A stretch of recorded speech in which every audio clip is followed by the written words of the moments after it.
Est-ce que tu as des conseils comme ça pratiques justement à partager sur la gestion du stress et le maintien de la concentration pendant un match? Des stress, c'est que pour gérer son stress,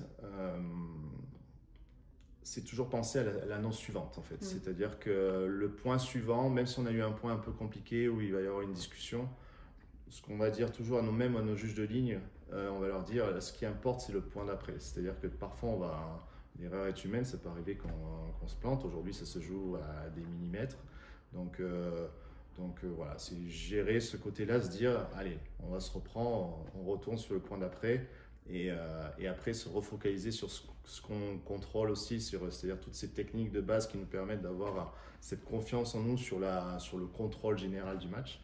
Et donc voilà, donc en fait on va vraiment se focaliser pour les jeunes arbitres à construire ce noyau dur de techniques de base pour qu'après en fait ils puissent derrière commencer à gérer des situations de plus en plus compliquées à gérer. Et donc voilà, c'est plus ce côté. Après le stress, le gérer en soi, après c'est chacun est un petit peu différent face au stress, donc chacun va gérer ses émotions différemment.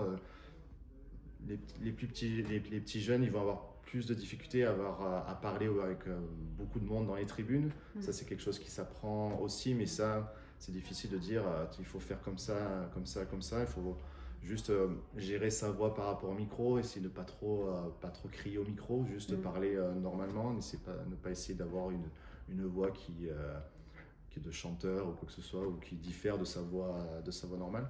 Et donc voilà, c'est ce côté-là où c'est assez difficile de dire à un arbitre, voilà, comment gérer ton stress, il faut que tu fasses ça, ça, ça. Après, chacun va le gérer différemment. Ça va être avec des compétences de communication aussi qui vont être différentes, la façon dont on va parler, la façon dont on gère son anglais aussi devant certains joueurs qui parfois sont anglo-saxons, australiens, américains de certains États où l'accent peut être, ouais, exactement, peut être plus prononcé. Et donc voilà, après, le fait parfois de ne pas pouvoir maintenir son anglais fluide devant un joueur, ben, le stress va forcément monter. Avec l'expérience, l'anglais devient plus facile et donc on va plus facilement répondre du tac au tac